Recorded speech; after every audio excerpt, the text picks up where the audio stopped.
Eu queria fazer aqui uma reflexão com os senhores, de maneira muito rápida. Nós temos mais de 150 deputados que subscrevem a necessidade de apresentarmos um processo de impedimento contra o ministro do Supremo Tribunal Federal. Nós temos mais de 30 senadores que já anunciam a sua posição de que, de fato, há abuso e desequilíbrio na relação entre os poderes, o que atinge de morte a democracia brasileira. A reflexão que faço com os senhores é de que esse é um momento extremamente desafiador. O que está em jogo é o Estado de Direito. Nós, da oposição e os independentes, deveríamos estar discutindo, e eu concordo, a situação do Brasil.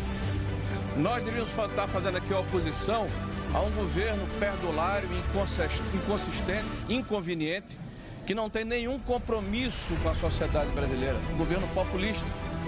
Mas nós estamos aqui discutindo a questão do equilíbrio entre os poderes. Nós estamos aqui discutindo as ações individuais de um indivíduo que hoje é ministro do Supremo Tribunal Federal e que se arvora em xerife da nação. Eu me lembrava e queria repartir com os senhores uma expressão que dizem que foi do Luís XIV, onde ele falava: o Estado sou eu. Me parece bastante similar à forma como o ministro Alexandre tem se comportado. Vejam que o episódio do dia 8 de janeiro, lamentável sobre todos os aspectos, mas que convalida essas arbitrariedades que estão sendo praticadas contra o espectro ideológico da sociedade brasileira, foi objeto de uma entrevista desse ministro, se colocando como vítima deste processo. Pois muito bem, aonde está a imparcialidade desse juiz? Se ele se coloca como vítima, ele justifica que pode se manter à frente do processo porque o agredido não era ele, era o Estado, ou seja, o rei sou eu. Ele se arvora em defensor da democracia como se a democracia pertencesse a um indivíduo e não à sociedade brasileira. O Brasil está de ponta cabeça. Esse desequilíbrio ameaça a democracia. Nós precisamos ter a coragem de denunciarmos essa situação, e este evento que hoje está se realizando é uma demonstração de que ainda está viva a indignação da população e vocalizada nesse momento pelos senhores deputados e senadores que aqui estão.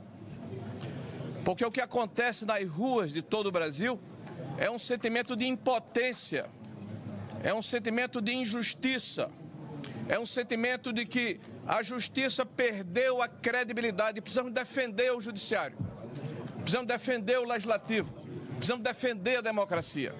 E quero lembrar aos senhores que a semana passada foi divulgada uma pesquisa de opinião. É verdade. Onde pelo menos metade da população aprovava as ações do Supremo Tribunal Federal e a outra metade rejeitava. Mas pasmem, se vocês olharem os microdados, aqueles que acham que a justiça está agindo de forma adequada, mais de 90% votou em Lula. Aqueles que acham que a justiça não está correta, mais de 90% votou em Bolsonaro. Então, quem sabe ler entendeu. Quase a totalidade da população brasileira afirma: a justiça está agindo de forma política e não de acordo com a lei. Muito bem. E a lei precisa ser a lei que defende a mim e ao meu inimigo, porque esse é o escudo que ampara todos os cidadãos brasileiros. A Constituição precisa ser erguida aqui como escudo, como defesa da sociedade brasileira. É essa a ponderação que quero fazer e a reflexão que faço com os senhores. E quero homenagear os brasileiros que por todo o Brasil foram à praça pública com coragem, sem medo, apesar das ameaças, apesar das perseguições, apesar das medidas arbitrárias, apesar das exceções que se tornaram banais. Nós estamos vivendo uma jurisprudência de exceções e nós não podemos nos quedar inertes achando que isso é natural. Não é. E eu peço à população brasileira que está nos ouvindo agora que procure o seu parlamentar, que procure o seu representante e peça a ele que faça justiça.